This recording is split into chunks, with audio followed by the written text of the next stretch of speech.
This is Buddy with Against the Grain Homestead. Today we're nearing completion with our new raised beds. We built these out of cedar 2x6s. They're rough sawn from a local mill. We used 2x6s for the wall construction. We went 4 high, and then we've got a cap board here that we ripped to get the width we wanted. The boards came in 8-foot lengths. We trimmed them up and we butted them together and used a vertical 2x6 to bolt them together. But because of the way the grains in the board run, the grains are vertical, which if you apply pressure to them, they'll be prone to splitting. We bolted this vertical board through the horizontal boards with carriage bolts, and then I made these brackets out of 1/8 inch plate steel. And we've got screws on both sides of it to kind of hold it together. And also we've got these through bolts. They're made out of all thread, and it's going to keep the bed from pushing apart when we load it with dirt and through the freeze and thaw cycles. It should increase the durability of it and take the pressure off of these vertical boards. I've still got a couple of screws to put in here. We've got to go to the hardware store for that. This should hold these vertical boards together, and if it becomes an issue down the road, we can add more plates to it, but I think this will be just fine.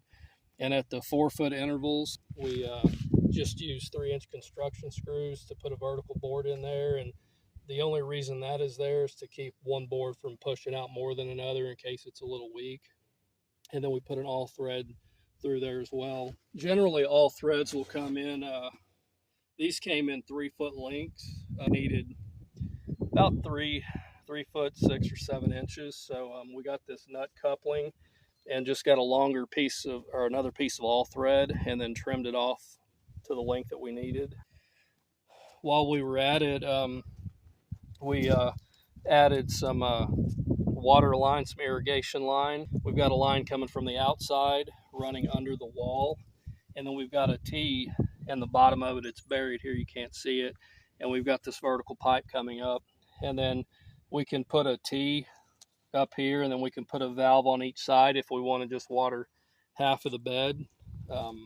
We can do that, or we can just put one valve on it vertically and then run a T and run the whole bed off of it, just whatever your preference is. And the reason we put a T in the ground is because we trenched in another line underneath this bed into that one as well. The way we're doing this, we should be able to turn the water off to this bed and water that bed, or vice versa.